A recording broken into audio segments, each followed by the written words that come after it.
J'ai si souvent entendu cette question être posée. La malédiction de Cham désigne-t-elle les Noirs? Pour y répondre, il nous faut revisiter une page sombre de l'histoire de l'humanité, où l'on a détourné un passage de la Genèse pour justifier les pires horreurs. Penchons-nous sans détour sur cette interrogation. Prenons Genèse 9, versets 20 à 27. Pour voir ce que la Bible, et non les gens, les réseaux sociaux, les soi-disant mystères cachés ou découvertes récentes, mais la parole inspirée et faisant autorité de Dieu, nous dit. Genèse 9, versets 20 à 27. Noé commença à cultiver la terre et planta de la vigne. Il but du vin, s'enivra et se découvrit au milieu de la tente. Cham, père de Canaan, vit la nudité de son père, et il le rapporta dehors à ses deux frères. Alors Sem et Japheth prirent le manteau, le mirent sur leurs épaules, marchèrent à reculons et couvrirent la nudité de leur père. Comme leur visage était détourné, ils ne virent point la nudité de leur père. Lorsque Noé se réveilla de son vin, il apprit ce que lui avait fait son fils cadet. Et il dit, « Maudit soit Canaan, qu'il soit l'esclave des esclaves de ses frères. » Il dit encore, « Béni soit l'Éternel, Dieu de Sem, et que Canaan soit leur esclave. Que Dieu étende les possessions de Japheth, qu'il habite dans les tentes de Sem, et que Canaan soit leur esclave. » Noé vécut après le déluge 350 ans. Tous les jours de Noé furent de 950 ans. Puis il mourut. Il est surprenant qu'un récit aussi succinct ait pu dans certains cas entraîner des conséquences si lourdes. Mais c'est le cas. Au XIXe siècle, la malédiction de Cham a été utilisée par certains pour justifier l'esclavage des Africains noirs, sous prétexte qu'ils étaient descendants de Cham. L'utilisation de Genèse 9 pour justifier l'esclavage et la hiérarchie raciale découle d'une certaine tradition anthropologique européenne et non d'une saine exégèse du texte biblique. Ceux qui voulaient établir une base biblique pour la supériorité raciale suggéraient que Dieu avait approuvé la malédiction de Cham et par extension tous ses descendants, les condamnant à être esclaves. Mais dans Genèse 9, versets 18 à 29, un des éléments notables est le silence de Dieu. Dieu n'a pas maudit Canaan, le fils de Cham, c'est Noé qui l'a fait. Et il est important de se rappeler que Noé lui-même était coupable dans cette histoire, puisqu'il était ivre. Il n'y a aucune malédiction de Cham dans Genèse 9 ou ailleurs dans la Bible. C'est Canaan et non Cham qui fut maudit par Noé. Cela signifie que la doctrine biblique utilisée pour justifier l'esclavage des peuples à la peau foncée est totalement fabriquée et n'a aucun fondement exégétique. Bien qu'il ne soit pas clair que la malédiction de Cham faisait partie du dessein de Dieu, il est évident que les trois fils avaient le même père. Ils n'étaient pas de races différentes. Cham avait 4 fils, et ils n'ont pas tous été maudits. Couch, Mitzraïm, Pout et Canaan. Mais seul Canaan fut maudit. Genèse 9, versets 25 à 27. Et Genèse 10, versets 6 à 20. La méchanceté abondante des Cananéens prouva que la malédiction était justifiée. En conséquence, ils furent asservis par une coalition de rois orientaux, Genèse 14, par les Israélites lors de la conquête, Josué 9, verset 27 et Juges chapitre 1, et par Salomon durant son règne. 1 Roi 9, verset 20 à 21. La malédiction de Noé envers Canaan était due à sa conduite pécheresse et non à sa couleur de peau. Bien que la plupart des fils de Cham et les villes qu'ils bâtirent, Babel, Ninive, Sodome, Gomorrhe, fussent marqués par l'idolâtrie et l'immoralité, Canaan était singulièrement mauvais et souillait le pays. Lévitique 18.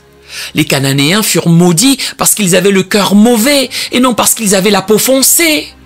Plutôt que de servir de fondement à une supériorité raciale, ce récit annonce en fait le conflit qui allait plus tard se développer entre Israël et Canaan. C'est probablement la raison pour laquelle la malédiction de Noé ne fut pas dirigée contre Cham, le coupable, mais contre son fils Canaan. La raison pour laquelle les gens s'accrochent à la race ici est que dans une interprétation littérale du récit biblique du déluge, toute vie sur terre est anéantie, sauf ceux dans l'arche. Cela fait de Noé une sorte de nouvel Adam, tous les peuples remontant à Noé et à l'un de ses 3 fils, Cham, Sem et Japheth. La traduction hébraïque des noms des fils est associée à des couleurs, parfois très vaguement, si bien que ceux qui prennent la Bible littéralement assignent chacun des fils comme ancêtres de peuples ayant des couleurs de peau différentes. Ceci est amplifié par diverses listes bibliques de nations issues de l'un des trois frères. Comme les Égyptiens et Éthiopiens sont dans le récit biblique comme étant descendants de Cham, il a été vu par les littéralistes comme l'ancêtre des Noirs du monde entier. Mais si on veut être littéral sur le texte, c'est le fils de Cham, Canaan et non Cham, qui est maudit. Et c'est Noé et non Dieu qui maudit Canaan. En fait, Dieu bénit les trois fils de Noé dans Genèse 9, verset 1. Puis, il conclut une alliance avec eux, leurs descendants et tous les êtres vivants de la terre dans Genèse 9, verset 9. Nulle part ailleurs dans la Bible, Dieu ne retire cette bénédiction. La bénédiction de Dieu l'emporte sur la malédiction de Noé, même dans une lecture littérale. Cette bénédiction universelle est confirmée plus tard dans l'histoire d'Abraham, où Dieu dit à Abraham « Toutes les familles de la terre seront bénies en toi » Genèse 12, verset 3. L'égalité inhérente à tous est également affirmée par Paul dans Galates 3, verset 28. Il n'y a plus ni juif ni grec, il n'y a plus ni esclave ni libre, il n'y a plus ni homme ni femme, car tous vous êtes un en Jésus-Christ. Le contexte d'un récit, à la fois dans un livre particulier et dans la Bible dans son ensemble, devrait éclairer notre compréhension de tout passage donné. Dans Genèse, Cham est un bénéficiaire de la bénédiction de Dieu dans des passages qui précèdent et suivent l'incident de sa transgression. Nous devrions donc lire la malédiction de Noé envers Cham à la lumière du fait que Dieu a clairement béni tous les fils de Noé, y compris Cham. Genèse 9, versets 1 à 6. En regardant vers l'avant, nous pouvons également anticiper la bénédiction de Dieu envers Abraham, qui conduira finalement à la bénédiction de toutes les familles de la terre. Genèse 12, versets 1 à 3. Ces deux passages donnent un contexte au jugement de Noé sur l'action irrespectueuse de Cham, démontrant que les ramifications du péché de Cham contre son père ne détermineront pas à jamais le destin de sa lignée. Cette espérance est explicite dans les prophéties d'Ésaïe, qui prévoyaient un jour où les descendants de Cham, l'Égypte et la Syrie, seraient réconciliés avec la famille de Sem, Israël. Ésaïe 19, versets 23 à 25. Cette réconciliation trouve son expression ultime dans l'Église, où il n'y a plus de distinction entre juifs et païens. Colossiens 3, verset 11, Galates 2, verset 18, Galates 3, verset 28. L'Écriture culmine dans une vision impressionnante de gens de toutes tribus et nations adorant l'agneau de Dieu. Apocalypse 7, versets 9 à 17. Gardons à l'esprit que la vision d'Apocalypse 5 exclut l'idée erronée que le récit de Cham justifie la soumission d'une race ou d'un groupe ethnique à un autre. Chaque fois que les chrétiens sont envoyés pour faire des disciples, notre mission est d'être une nouvelle communauté qui témoigne du fait qu'en Christ, il y a une nouvelle identité. C'est seulement en étant ce peuple unique de toute tribu, langue, peuple et nation, Apocalypse 5, verset 9, que nous pouvons à la fois nommer et résister au sort qui nous ferait vivre en tribu. D'ailleurs, le terme race tel que nous l'utilisons aujourd'hui est inconnu dans la Bible. En fait, des études récentes ont montré que le nom de Cham n'est relié ni à l'hébreu ni à aucun mot sémitique signifiant sombre ou noir. Les seules fois où ce mot est utilisé dans la version King James de la Bible est pour se référer à une course à pied ou race en anglais. Dans les traductions plus récentes, on trouve le mot anglais race se référant à la race humaine, quand le mot grec ou hébreu sous-jacent signifie humain. Mais les anciennes traductions utilisaient le mot inexact homme pour désigner les femmes et les hommes. Dans d'autres traductions, on trouve le mot anglais race utilisé dans des passages comme 1 Pierre 2 verset 9 pour désigner une race élue. Mais le mot sous-jacent en grec dans ces cas parle de famille et de parenté et non de race telle que nous la définissons aujourd'hui. La race basée sur la couleur de peau n'est tout simplement pas un concept biblique. Et l'idée que la Bible désignerait une race comme supérieure à une autre est encore plus erronée. C'est une lecture et une compréhension nuisible du texte biblique. Il faut savoir que l'histoire de Noé et de ses fils a été racontée oralement pendant des milliers d'années avant d'être couchée par écrit. L'archéologue sous-marin Robert Ballard pense qu'une grande inondation a frappé la région vers 5000 avant Jésus-Christ, ce qui signifierait que l'histoire a d'abord été racontée même avant l'invention de l'écriture, qui date d'environ 3000 avant Jésus-Christ. Même les croyances les plus conservatrices sur la rédaction du livre de la Genèse la situent vers 1400 avant Jésus-Christ, ce qui est aussi proche de l'époque où certains pensent que les Israélites sous Josué ont commencé leur guerre contre les villes et villages cananéens.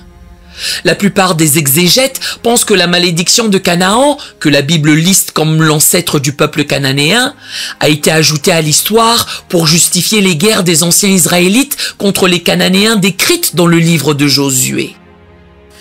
Utiliser des récits bibliques pour justifier nos propres désirs est aussi vieux que les textes bibliques eux-mêmes. Et nous ne sommes pas plus immunisés contre cette tentation aujourd'hui qu'ils ne l'étaient à l'époque. Le révérend Dr Martin Luther King a qualifié la tentative d'utiliser la malédiction de Cham comme excuse pour le racisme et l'esclavage de blasphème, qui est contraire à tout ce pourquoi la religion chrétienne se bat. Il faut condamner fermement et sans équivoque l'utilisation de la Bible comme était pour la suprématie raciale. Il faut réfuter ceux qui soutiennent que les gens ont des couleurs de peau différentes à cause de Noé et de ses fils. Lire et interpréter la malédiction de Cham à travers le prisme racial déforme la bonté de la révélation de Dieu et l'histoire du salut qui transcende la race et l'ethnicité. Vous savez, Satan est maître dans la distorsion des Écritures. Matthieu 4, versets 1 à 11. Il est le trompeur derrière les faux docteurs qui servent ses desseins en se déguisant en ministre de justice. 2 Corinthiens 11, versets 13 à 15. Étant donné à la fois son manque de justification exégétique et ses mauvais fruits, l'interprétation de la malédiction de Cham ne peut être décrite que comme une doctrine de démon. 1 Timothée 4, versets 1 à 3. Bien que la croyance dans la malédiction de Cham puisse être retracée au judaïsme, au christianisme et à l'islam ancien, sa popularité a crû de façon exponentielle en Amérique avant 1865. La malédiction a servi de prétexte aux prédicateurs pro-esclavage, leur permettant de faire des justifications célestes pour l'enfer de l'esclavage des hommes à la peau foncée, créés à l'image de Dieu.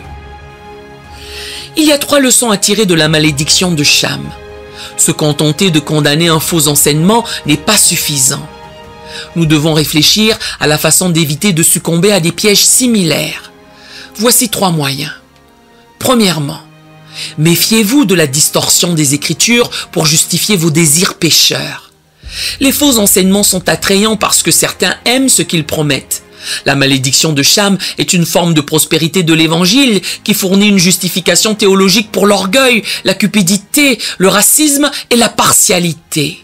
Aimant leur péché, ces promoteurs ont amplifié leur interprétation de Genèse 9, versets 20 à 27, tout en étouffant les textes condamnant le vol d'hommes, Exode 21, verset 16, 1 Timothée 1, verset 10, et commandant l'amour du prochain, Luc 10, versets 25 à 37. J'espère que vous méprisez cette erreur, mais où êtes-vous vulnérable? Y a-t-il des péchés que vous souhaitez que Dieu approuve? Méfiez-vous, Satan a une doctrine pour vous. Y a-t-il une philosophie politique qui vous parle? Méfiez-vous, Satan a une doctrine pour vous. Vivez-vous dans la pauvreté et aspirez-vous à une prospérité rapide? Méfiez-vous, Satan a une doctrine pour vous. Si la malédiction de Cham nous apprend quelque chose, c'est que nous devons rester humblement attachés aux Écritures dans le contexte d'une communauté pieuse. Bien qu'aucun groupe ethnique ou social ne soit avantagé lorsqu'il s'agit de faire une exégèse correcte, il est utile d'avoir une communauté diversifiée lorsqu'on étudie et applique les Écritures. Le diable le sait et fait tout ce qu'il peut pour empêcher cela. Deuxièmement, lutter contre les effets durables de cette erreur. Les faux enseignements se font toujours au détriment d'autrui. La malédiction de Cham n'a pas seulement alimenté la traite négrière et la complicité ensanglantée de l'Église, elle a aussi empoisonné des générations avec des pensées racistes. Nous devons continuer à mettre à mort les résidus restants de la doctrine hamitique.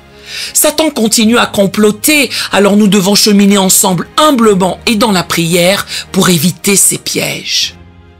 Troisièmement, ayez de l'espérance en Jésus. Jésus est celui devant qui l'opprimé et l'oppresseur devront répondre. Éphésiens 6, verset 5. Il s'est fait malédiction pour nous délivrer de la malédiction du péché et de ses effets. Galates 3, verset 13. Il est ressuscité pour le salut des pécheurs de toute tribu, langue et nation, et les unifie en son épouse multiethnique. Romains 4, verset 25, Éphésiens 2, verset 11 à 22, Apocalypse 7, verset 9. Grâce à cela, nous avons une grande espérance, tandis que nous nous appuyons ensemble sur lui et proclamons hardiment son évangile jusqu'à ce qu'il revienne. L'évangile condamne la malédiction de Cham et confirme l'espérance que le Christ reviendra bientôt pour nous délivrer du péché, une bonne fois pour toutes. Oui, viens Seigneur Jésus, viens.